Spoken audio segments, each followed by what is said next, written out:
30 seconds left. Aaron McLean, England with a golden opportunity. Yeah, free kick out on the left-hand side. Luke Shaw puts a peach of a ball in.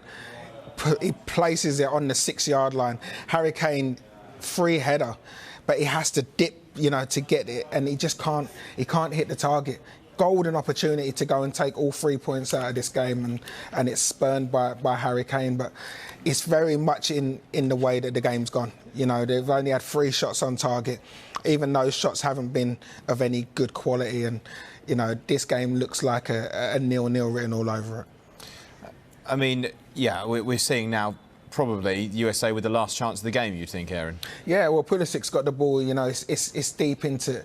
Yeah, look, Pulisic, on the free kick, he's just played it into the corner. I think USA are more than happy to just take a point out of this game and then go into the final game knowing that if they can get a win there, then they'll be qualified for the next round.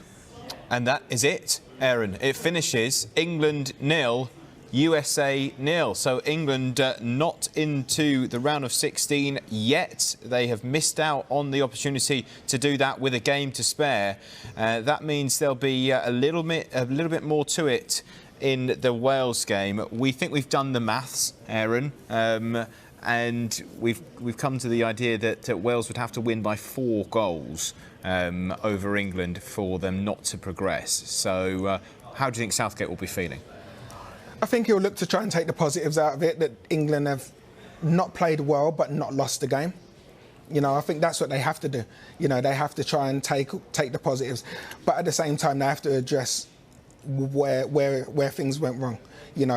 Why is there such a huge shift between the first game and the second game? Is it fatigue? Is it because they kept the same team and trying to play back-to-back games was a little bit too much in these conditions?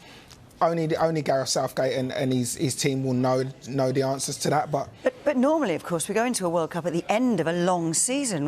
I mean, I know it's been the season's been condensed, but it's only been half a season. Yeah, most definitely.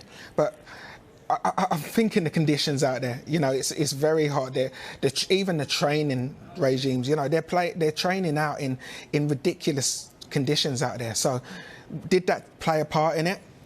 I'm not too sure, but it's the same for everybody, eh? It is the same for everyone, but maybe Gareth Southgate should have rotated his squad. Maybe he should have, at least 3 or 4 players, especially in the attacking areas.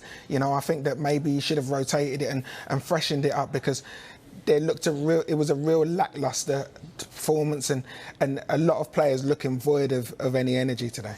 I mean, that's the most worrying thing, isn't it? It was that sort of idea. There was no spark. There didn't seem to be anybody who could they wanted it. Bring it to life. Yeah. Yeah, and listen, it's definitely not because the players don't want to. It's not because they don't want to do it.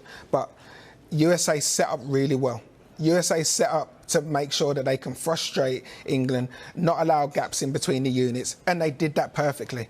Then when they had their moments, they were able to counter on England and gain a little bit of control of the game. The problem is England didn't really change too much.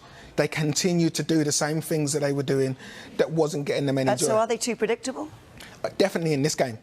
Definitely far too predictable. I think the changes were too late, and the changes didn't really make a difference like they did in the first game. But it's easy to come on and have an effect when the team's winning and everyone's full of beans. It's a lot more difficult when things aren't going quite well, and you need to be the players to make the difference. So I think there's a lot of things that this England team will need to look at, but it's not the end of the world. They've come away with a point. Yep, 4 points then for England after 2 games at the World Cup so far. And the last group game, of course, is against Wales on